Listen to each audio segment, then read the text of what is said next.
So I woke up this morning and I was scrolling Twitter and I came across this crazy story of this guy who thought that these teens were trying to break into his house. So he ended up shooting one of them, but they're claiming that they were just doing a TikTok challenge. New details on the Northern Virginia man who allegedly shot and killed a high school student who was trying to break into his house as part of an apparent TikTok challenge. Fox 5's Bob Barnard live in Fredericksburg with the update. And Bob, today you pushed to get some answers.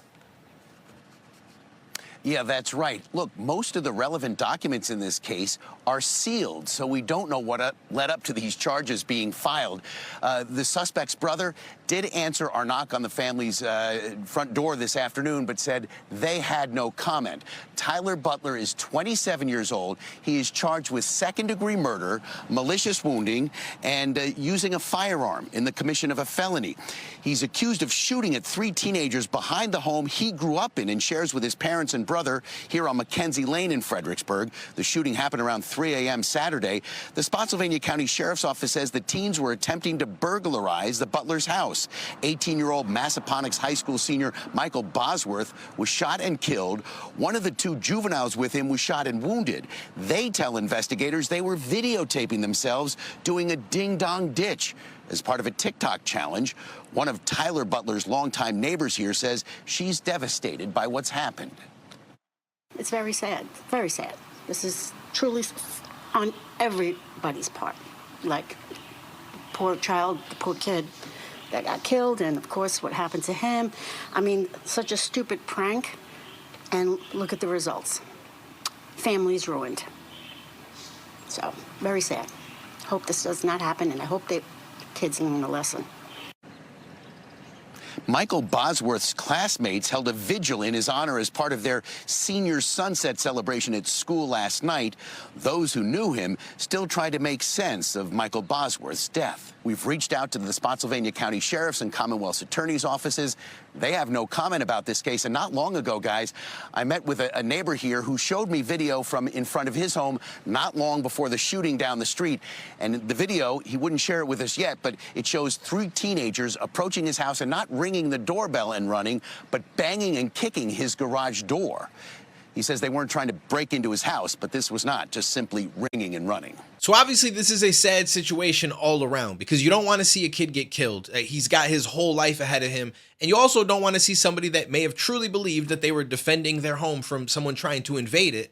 And now they're going to potentially spend 20, 30 years, if not the rest of their life in prison. Now, before I had an opinion on what I thought should have happened in this situation, I wanted to look up and understand the laws in Virginia.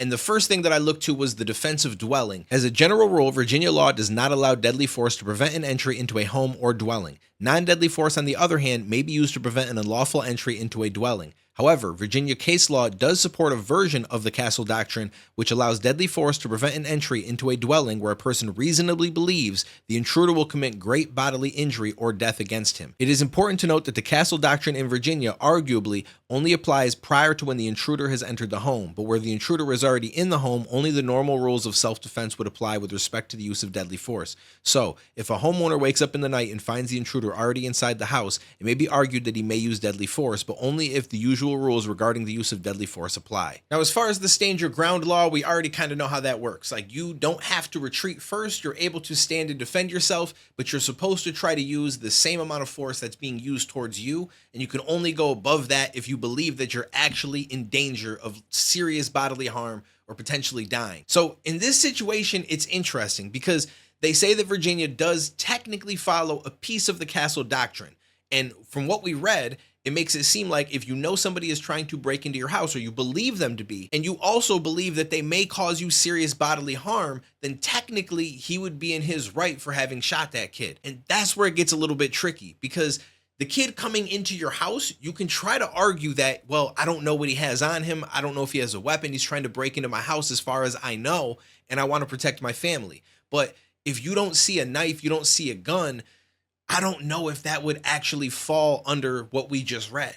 So it gets a little bit tricky, right? Because the only way that you believe there's serious bodily harm is if you believe that this person has a weapon. But if you've not seen anything to tell you that, then I don't know if you can justify it by saying, well, he was breaking in my house. So my assumption is he's obviously up to no good, and there is a chance that he may have a weapon on him. I personally think that that's how it should work, if I'm being honest with you. If you're trying to break into somebody's house, I don't care what the law in that state is, you should be able to end that person's life if you feel the need to, because you feel like you're at risk. I just don't like how it works here in New York, where if someone breaks in, I think I have to retreat first. And if I just can't retreat, then I can technically defend myself and fight back and potentially cause harm to this person. But in the process of retreating, I might give away my opportunity, right? Like if they're breaking in and I know it, and I could like hide behind a wall and then pop out on them, now I'm guilty because I didn't follow the way that the law works. It's like, bro, he broke in my house. Like at that point, I should be able to do whatever I want.